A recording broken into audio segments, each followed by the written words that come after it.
While local health professionals say they are not surprised by the data from the mental health findings of the Student Drug Use Survey, they say it has highlighted a number of areas that need urgent attention. Joining me now is someone who has been working to keep youth issues on the front burner, community activist, Mr. Michael Myles. Good evening, Mr. Myles. Thank you for being here with us on Cayman 27 News. Thanks for inviting me, Tammi. You know what? We've had this conversation over and over. I say this all the time. We have this data now, and let me just read some of the figures we have. 28% of students are engaging in self-harming behaviors. These are those who are surveyed, and we're talking about high school students here, year 9 to year 13. We have 54% reported being bullied at some time, and more than 66% reported carrying a weapon in the community or at school. Again, those are the ones who answered that question. Now, were you surprised by these numbers? Not surprised. I just want to, now that you have read some statistics there, I want to read you this statistics. Nearly 55% of young persons who had seriously thought about killing themselves made a plan on how to commit suicide. There were some significant differences in terms of age groups younger than 15 years old. Now, that statistic came from the report of adolescent health and sexuality survey that we did in 2013. So that's why it's not surprising, right? All we've done is just done another report, give us more information. Now what?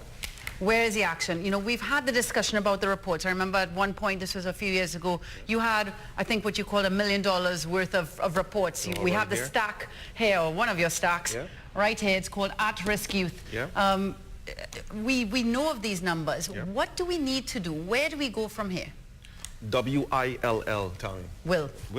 I just, it's not going to change. It doesn't matter how many reports that we print or do or commission. It doesn't matter what the figures say. We need a champion or champions within core government that, whether that's the premier or deputy premier or just similar, a minister to come on and say, I'm going to champion this cause.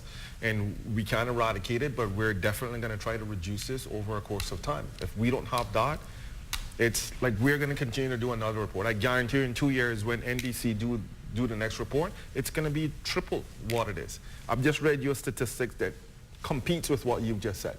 And that was 6 years ago. Yeah. 6 years ago. Right. What areas in your mind need urgent attention?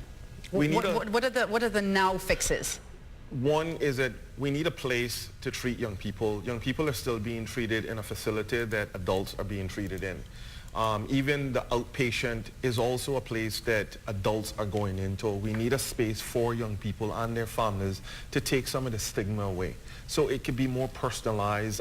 It can absolutely be more confidential. It's not. You walk into mental health outpatient and they do the best they possibly can, but it's a cubbyhole at the back of the hospital. So a parent is there with a 6-year-old and an adult walks in and is going through some level of psychotic or psychosis. The child is traumatized. Of course it is, and I witnessed that stuff, right? So I've taken people, and that scenario is scenarios that I've dealt with for the last 10 years. Right? We need an inpatient center that is warm, that that ultimately people can be placed into, and that ultimately they can get the treatment that they need. Well, we've gotten word that the mental health facility that was to come on tap has been somewhat delayed, so now we're waiting for that. What about the schools and the parents, though? I'm going to ask you.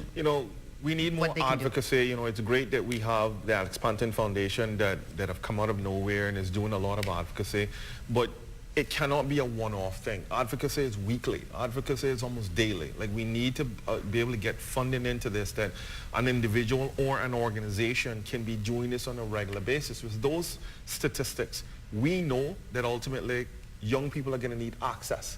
The average young person that I've dealt with over the last 15 years do not have health care in this country. They don't. So, yes, we've now identified them.